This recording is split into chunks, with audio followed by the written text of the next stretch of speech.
Hi there, I'm Ken, the founder of MinnoTank. What is MinnoTank?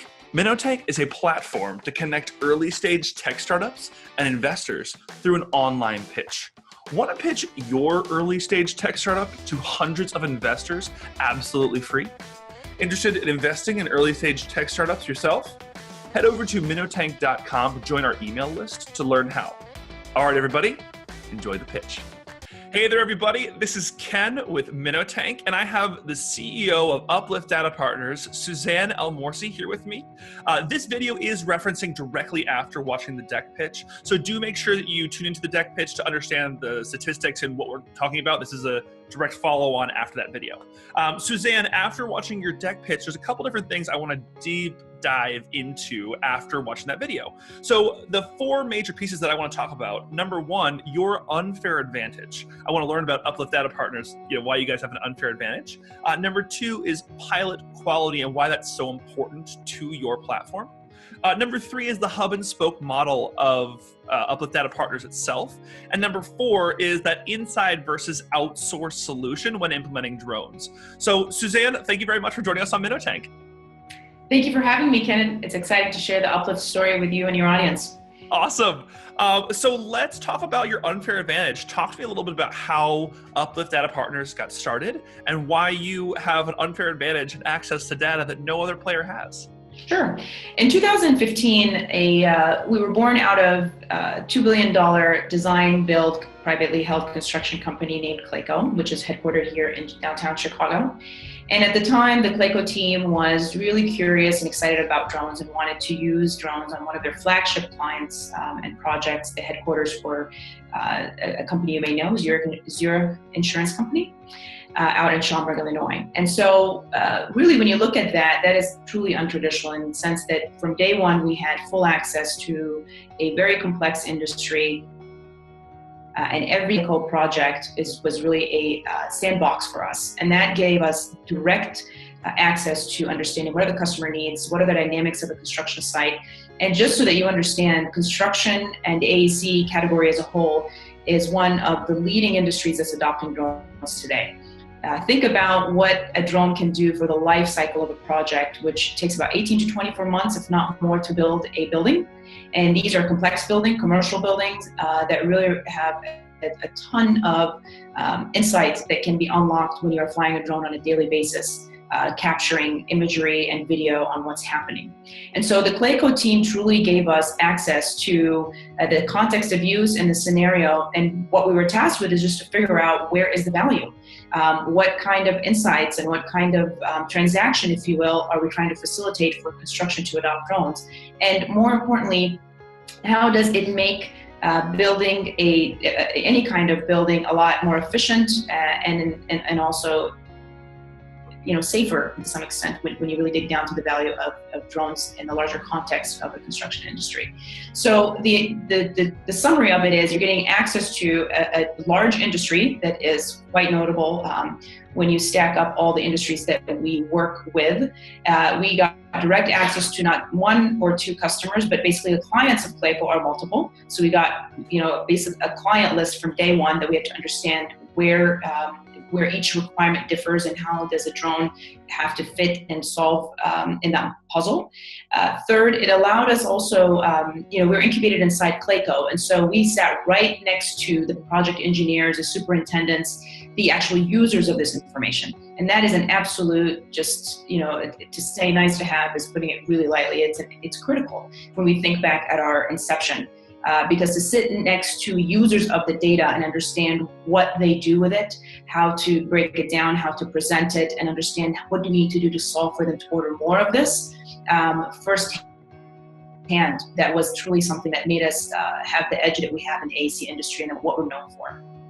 And that's the beautiful thing about a company like yours, where you look at many different tech startups these days who try to create an unfair advantage based on like IP or tech, whereas you guys have an amazing sales channel. You have an amazing network. You have pre-delivered clients. You have an industry you already understand. You were incubated out of a $2 billion company. It's amazing. Yep, a $2 billion company that gave the charge to adopt drones at scale, and basically was saying you figure out how that would happen, which means you have to be very much in the shoes of the user and the customer every day. And the context of construction unanimously as well, and to note this, even though that company like Clayco can say we want to adopt it at scale, the real decision is happening at each project. So it's really decentralized purchasing and sales. And we were tasked with then selling it into each of the projects that were being built and part of the portfolio of Clayco. So the decentralizing nature of this industry, we would have lost more time trying to figure it out and selling into the trailers across the country. And we did it under the Clayco umbrella. So once we got that and understood how to do it, it was rinse and repeat, selling into many of Clayco's competitors. And we were very proud to have over 32 clients just in the construction industry that we could just approach and know how to sell, how to speak to them, and how to position ourselves, because we'd already done that and won within Clayco.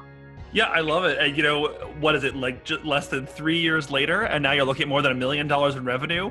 Amazing. So let's get to the second contention about your pitch, on your deck pitch, which was about pilot quality. Obviously, as a platform connecting these, as a B2B platform, where you're connecting these customers to these pilots, quality is so important. So I know you talked a lot about insurance and a lot about compliance. Talk to me about what Uplift Data Partners does to make sure the quality of those pilots stays high quality and continually bring on new pilots to accomplish more missions. Right. I'd like to start first by explaining and making sure it's clear how we find, vet, and bring in pilots, and then how do we keep them relevant. Sure. So given our first point about the unfair advantage, it was quick realization that the person that's going to walk on a construction site, which is heavily regulated, you just look at any project, OSHA's all over it, heavily subcontracted nature, there has to be a professionalism, and that the hobbyist pilots, which are a majority of the drone pilots that are out there, would not fit to be in a heavily regulated, compliant environment. In fact, anybody that steps onto a construction site has to be cleared and take the security and protection protocols as would any of the other subcontractors that are doing anything else on the construction side. And so, number one, you had to embed the pilot on the construction site in a very similar way and onboard them for safety, taking the same precautions as you would do the actual workers. And from there, the belief that the commercial pilot and the enterprise pilot has to be of a higher quality and caliber than a hobbyist. There are over 1 million drone pilots that are registered in the United States. And if you think about where Uplift plays, we are in the corner of the market that works with the creme de la creme few that have a lot more skin in the game, but then actually can become an extension of our client brands in the field. And that is that belief of where we rally 100% around the quality versus the quantity. We've never believed in quantity because it's really a balance of supply and demand. And if you have the best of the best pilots, then you are able to trigger more demand. And we believe, and so do our pilots, that they can be making 6 figures doing this full time, as an economy of the future. And so our pilot, when they come into our network, we are looking for a few things I'd like to highlight. Number one, they carry $1 million insurance policy. They are obviously FAA licensed. They own best-in-class hardware that we dictate. Many of our pilots are manned aircraft pilots themselves. They have a lot of aviation experience. They're aviation nerds. These are not people that will be in flip-flops coming out of a surfing activity and then picking up a drone to capture somebody's wedding. Like a $100 Amazon bot, like, oh, look at I put a GoPro on it. Like, that's right. These are professional men and women that in many cases are running their own small SMB across wherever they are in the country, 1 to 5 pilot. And so many of them are actually even small businesses. And so to think about Uplift, we're a backbone for that, for the commercial grade pilot or the commercial grade SMB, where pilots are essentially putting a lot more skin in the game because you wouldn't carry an insurance policy and multiple hardware platforms. So we are looking not just for 1 or 2 platforms. Many of them have more than 1 drone, high-end cameras, and so forth. The equipment is a real requirement. And then our platform starts by giving them a 25-question test that has been really dubbed by the pilot community even harder than the FAA exam, because it's a skill test. It's not about the rules of the aviation, and that's obviously for the FAA to mandate. For us, we are really trying to assess if you are commercial and kind of enterprise experienced. And so that test helps us really vet those that we want to work with. That once they pass that and they get onto our platform, we have a content platform where we have modules that are industry specific. And this is where really we find that our clients light up when they see how much we've done. I mentioned in the pitch that we have snackable content on our platform. What those are recipes or protocols for how to execute a construction mission, for example, or an insurance, a 1 million square foot roof of a commercial real estate property. And so what we do is we work with our clients to understand what data they want to capture, angles, and many other criteria, and we create a recipe which is prescriptive in nature, and we make it snackable in the sense that we package it in online, and we deliver it to our pilots in a standardized manner so that we can have them earn badges that make them industry compliant. And that platform continues to grow as we service more and more clients across industries and within industries, because even within each industry, there are many different missions and recipes to write. If you are a commercial pilot, then you are going to give us the investment of time, right? And they don't pay anything, but it's the time investment and that the incentivization to earn the badges and stay relevant, because that's a big sales tool for us when we go up against enterprise companies that are looking for answering this question. Can they do it great on the outside as good as I would do it on the inside? Sure, and that's the fact that whenever you have a platform, how do you get your power users to educate themselves? How do you deliver more education and make sure they become a more valuable asset over time? That's right. So it makes perfect sense of what you're doing. That's right. And so if you were to kind of interview our pilots today, there are a ton of drone pilot directories out there. There is no shortage. And that's the other alternative if a client wants to go with just picking names off the internet and doing it that way. Those pilots and any pilots, if focus on the commercial grade, they join us because we are solving for things that they've stated: help educate me, help market me, help evolve my skill. And so by being part of the network here and allowed to work with us, essentially it's a partnership is the way you should look at it. Because in the end of the day, they get a lot more out of being a partner with Uplift, even though more than the job, and it's specifically keeping them fresh and up to date and relevant.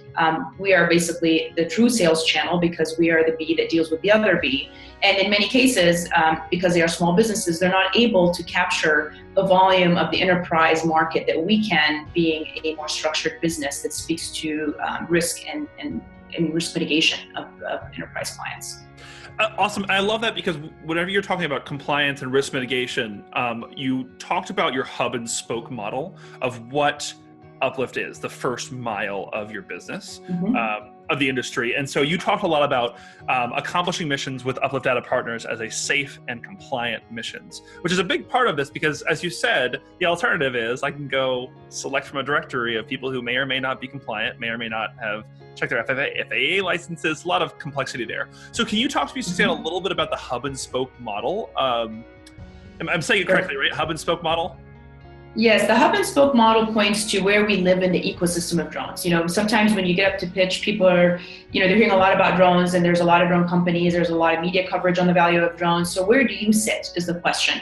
And we are the hub of this hub and spoke, meaning that we take care of the first mile for any entity, whether it's a company within a traditional industry or a technology company, software company, AI company that's looking to get drone data. The hub is Uplift in that we solve for the first mile, all the necessities to make it a compliant, safe, quality, standardized, automated transaction to capture drone information for you, whether it's an asset inspection for a commercial real estate client, the facade inspections that have to happen across really large buildings, whether it's insurance claims for the residential, think about your roof after a hailstorm in Denver, and how do you facilitate claims and the processing of claims faster, because you're able to capture the information faster by a drone versus a traditional adjuster, whether it is the project engineer on a construction site that's trying to capture change detection, understand topography of the earth, do cut and flow reports. So in each traditional scenario, what you're doing is getting this information in the first mile so that you can create derivatives off of it, which allows us to service both drone technology companies that are processing this information. And so some investors have made that investment in the software side, but who's feeding the platform? Who's feeding the data processing platform? You need a operational partner, a service platform, which Uplift is. And so we become a complementary affiliate to that group category of companies which are really hot at the moment. Additionally, we sell directly to clients. So we are selling into many of the ones that I just kind of mentioned in those industries. And in this case, clients really are using that information to either augment additional data sets that they have in-house, building 3D models, feeding some AI algorithms. And so to step back and think about that hub piece, we are a large data capture arm for any company that is really interested to capture aerial information. And what happens after the capture, it can be in multiple scenarios. It's exciting, but we're an enabler of the ecosystem. And that is what I'm pointing to with the reference to that model.